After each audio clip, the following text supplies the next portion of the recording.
Good afternoon, everyone. In our spotlight today, we have Cynthia Hay, and next on December 13th, we have Mark Charles. You don't want to miss those. So there'll be a link in the chat to the showcase schedule. Please feel free to reach out to me. Anyone wants to discuss their showcase. So today's showcase is important to everyone here because we have the unique opportunity to see inside one of our members' personal life. We do this with the intention to learn about and get to know each other. Not so much to explain what we do, but who we are, so we can further build relationships beyond the business. Today, we have Cynthia Hay. Cynthia is a true healer and really cares about people's well-being. I've gotten to know Cynthia pretty well, and she is an amazing person. I'm excited for what she has to share today. So if everyone can mute yourself, and please refrain from using the chat during the presentation. And Cynthia, whenever you're ready. Thank you so much, Eric. That was a beautiful introduction. And thank you, Tammy, again for the beautiful intro slide. So I'm Cynthia, and I'm going to try to give you guys a really quick autobiography. So here I am as a little kid on the left, and my sister Kara is on the right. And there is Salty, our family dog, growing up. I was very blessed and lucky to have a wonderful sister that I'm still close with, and Salty was just the best family dog. These are my parents. You could tell this was the 70s with my dad's, tank top and the hair coming out. So that was them in the 70s. And just like with my sister, we were close growing up, and we are still close today. And here, my sister and I are in the middle, and our cousins on my mom's side are on the other side. And we played with them all the time. Lots of great memories with my cousins. We also played a lot with my cousins on my dad's side. So my sister and I are here with my cousins on that side, Richie and Mandy.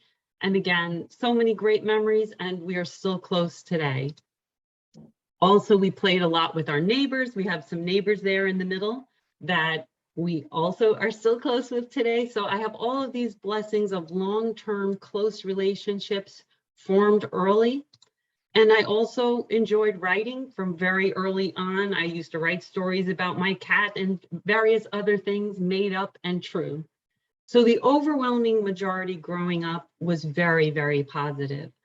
Unfortunately, there was one very, very terrible year for me. And that was in 5th grade.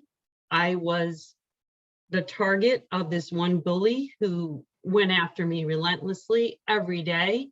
And everything that wasn't physical, you name it, she dealt it out, ridiculed, belittled, mocked, gossiped about, you name it. And what made it worse was that the other kids were afraid to talk to me because nobody wanted to be her next target. So it was the loneliest year of my life. And if it wasn't for all of the positives that I shared with you in the beginning, I would not be here today. The silver lining of this dark cloud was that I learned just how painful it is to be verbally bullied, mocked, belittled, gossiped about any of those things. I learned just how horribly hurtful it is, and I vowed to never inflict that on another person. So that was a good lesson that did come out of that hard time. Thanks to God, the next year, this bully was not in my class, and very slowly kids started talking to me again.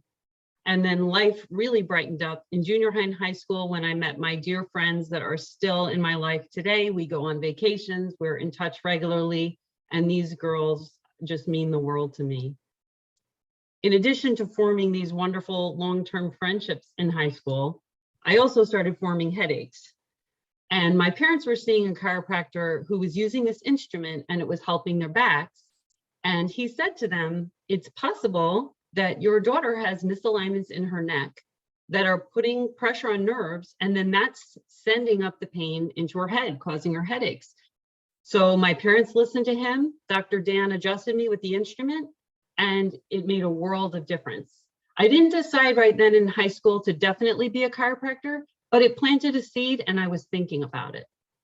So off to college I went, and in undergrad, I was blessed again to meet another group of amazing girls that I am still friends with today. We get together regularly, we take little trips together, and I'm still close with these wonderful college girls today. After undergrad, I did decide to go back to chiropractic school and specialize in the activator instrument. So here I am using it to adjust the neck and back as we commonly think of with chiropractic. But chiropractic care can also adjust joints that aren't the spine, which many people don't know. And that's one of the great things I love about practicing activator, because it has a special protocol for all the different joints. So if there's anything misaligned, like a shoulder, hip, knee, or whatever, if it's out of alignment, you can adjust that with the activator. So into practice I was, and enjoying it. And in my first year or two in practice, I was kind of hearing a lot of hearsay from different medical professionals that chiropractic wasn't really scientific, and it was just, you know, philosophy and not really based on science. Well, I had just come out of school and I knew that wasn't true. So I got a peer-reviewed published article explaining that yes, there was a philosophy in chiropractic, but there was also science to support it. I thought it was really important to put that out in the world, and I wanted more communication and collaboration with different branches of medicine. Now, this was over 20 years ago, and now that has, over the years, been gradually expanding, which I'm so happy to see. But when I had first gotten out of school, I felt it necessary to do my part to help more collaboration happen and to get rid of some myths out there. So as I'm toiling away, doing my research stuff and practicing, I'm dating, but it's up and down, it's sideways. I feel clueless. I can't seem to find Mr. Right. And this one friend of mine is like, I know this guy, you guys are gonna hit it off. It was a total blind date. She was like, I'm gonna invite you both to dinner with me and my husband. I had nothing to lose. It wasn't like I was finding Mr. Right anyways. So I said, all right, let's go for this blind date. So they invited me to dinner with this man named Andreas, and our friends went to bed at 8 p.m. Oh, we're tired. Oh, you guys can talk. So there we were sitting on the couch trying to get to know each other at 8 o'clock. And I kept looking at his feet because I didn't know what he was wearing on his feet. And to me, I'm like, they look kind of like clogs. Do men wear clogs? And that was just like circling through my head. So a little while later, we were laughing about it because he did notice that I was staring at his feet way too much. And come to find out, these are German leather slippers, and it's pretty common in Germany to wear these leather slippers, and no, they were not clogs. So all of my feet staring notwithstanding, a year or so later, we did get married, and that's our wedding photo. And if you could see here, he's got his, I think they call it a mess dress, but he was in the military, in the Air Force, and that was his fancy Air Force uniform. So he was in the Air Force for a total of 20 years. And I was in it for the last 8 of his active duty years. And in that time, we were in Nevada together, California, Kansas City, and our last assignment together before moving back to New York as home was Washington, D.C. But in that time, Andreas was sent to Iraq for 8 months. So that was hard for me. I was out of state, I was working, but I still had a lot of alone time. And to distract myself from worry, I was doing a lot of reading. And then somehow, after doing all that reading, some various little storylines came together in my own mind, and I formulated my fiction novel, Stanlin and Sylvia, most of it written during that time when he was gone, and then a lot of fine tuning in the couple of years thereafter. And that's how that was born. And then, thanking God above, my husband came back safe and sound from Iraq. And then it was time for him to end his 20 years in the military. So we moved back home to Long Island, where I was born and raised. And there, Andreas and I are in a park in Long Island, as Tammy showed in her beautiful photo, how much we do love being outdoors. We love nature. And that's one of our favorite pastimes together.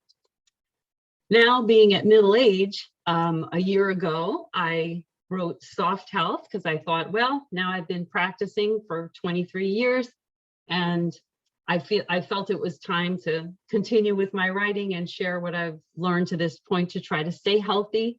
I put in different ways to exercise without killing yourself, and how to use the Mediterranean diet, plus some principles from Weight Watchers so that you can eat healthy without completely banning certain things forever. I also read a lot about motivational science and added that in there, and a lot about positive thinking, and also just some pain relieving techniques that people can use at home. Also, now that we had moved back to New York and I was middle-aged, I was finding that I really did enjoy spending a lot of time with patients, and that's really hard to do when you're working for someone else. And also I was in a lot of multidisciplinary places, and when you're in a multidisciplinary place, the people at the top have to all get along, and when they don't, everything, you know, comes apart. So I had experienced that too, where I was in good places, but then the powers that be weren't getting along and it didn't work out. So I said, all right, it's time. So now I've got my own practice too. Cynthia, And 1 minute. yep, this is my last slide. So this is just coming around for full circle to show again that family that I've been close with as a kid, with my sister here and her husband, Ed, and my parents. We still love spending time together. And now, of course, my husband is in the mix. And this coming April, we'll be married 20 years. So we got a big anniversary coming up. But so this is just showing that family bonds and the people you love, that's what brings you through everything. And I just want to also thank each of you, because the friendship in this group has brought a big light into my life too. So thanks to every one of you. Keep loving one another, and keep doing your work. And thanks for being an additional blessing in my life. All done.